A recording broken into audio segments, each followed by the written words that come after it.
Samedi saint. Il ne se passe rien. Jésus est au tombeau. C'est le silence. Personne n'a le droit d'aller embaumer son corps. Il faut rester chez soi et il faut attendre. Nous savons que de tous les personnages de la Bible, une seule ce jour-là a la foi dans la résurrection du Fils, sa mère. Sait-elle exactement comment les choses vont se produire? L'Évangile ne nous en dit rien.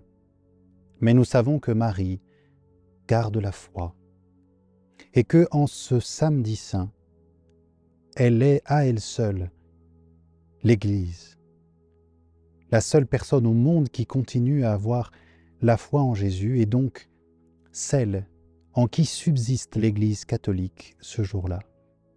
Marie est la première Église. C'est par elle et en elle que seront engendrés de nouveaux croyants. Il nous est sans doute un peu difficile d'essayer d'envisager ce jour dans les yeux de Marie. Alors je vous propose de reprendre l'ensemble de nos personnages. Nous avons regardé Jésus s'avancer vers sa Pâque à travers les yeux de Sainte Marie-Madeleine, de Saint Jean, de Judas, des apôtres et de Saint Pierre. Faisons peut-être le chemin dans l'autre sens. Avec Saint Pierre et Saint Jean, nous courrons bientôt pour voir le tombeau vide. Vivons donc ce samedi saint dans l'attente de cette course. Nous ne pouvons pas encore bondir vers notre Seigneur, mais nous nous préparons. Saint Jean et Saint Pierre, sans doute, enfermés par le repos du sabbat, brûlent de désir d'aller vers le tombeau, s'occuper de ce corps qu'ils ont tant aimé. Ils ne le peuvent pas. Et nous aussi, en ce samedi, nous sommes comme coincés chez nous. Aucune messe où nous pourrions aller célébrer. C'est le silence et c'est l'attente. Cette attente ne peut pas être simplement ce moment entre Vendredi Saint et la joie de la résurrection. Ce doit être une attente habitée, vivante, tendue vers ce qui se passera ce soir. Pierre et Jean sont témoins de cette attente par leur course. Saint Jean court plus vite que Saint Pierre, mais il attend dehors. Saint Pierre entre, puis Saint Jean voit et il croit. Préparons donc nos cœurs pour pouvoir vraiment, comme eux, vivre et croire à la résurrection. En plus de Saint Jean et Saint Pierre, nous avions commencé notre semaine sainte en essayant de percer le regard de Sainte Marie-Madeleine. Nous l'avions vu lundi, approcher de Jésus, les mains pleines de ce parfum de grand prix qu'elle répandait sur ses pieds et qu'elle essuyait avec ses cheveux.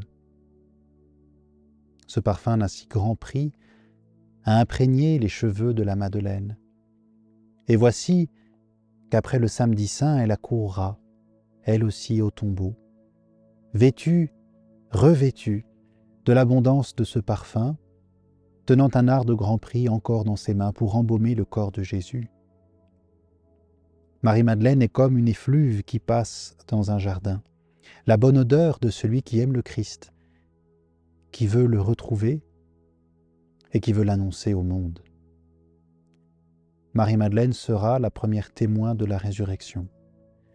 Et en ce samedi saint, nous pouvons déjà respirer ce parfum qui est encore dans ses cheveux et comprendre que la résurrection viendra dans notre vie non pas uniquement comme un signe éclatant, une lumière brillante, mais comme l'effluve d'un parfum qui va changer tout ce que nous sommes.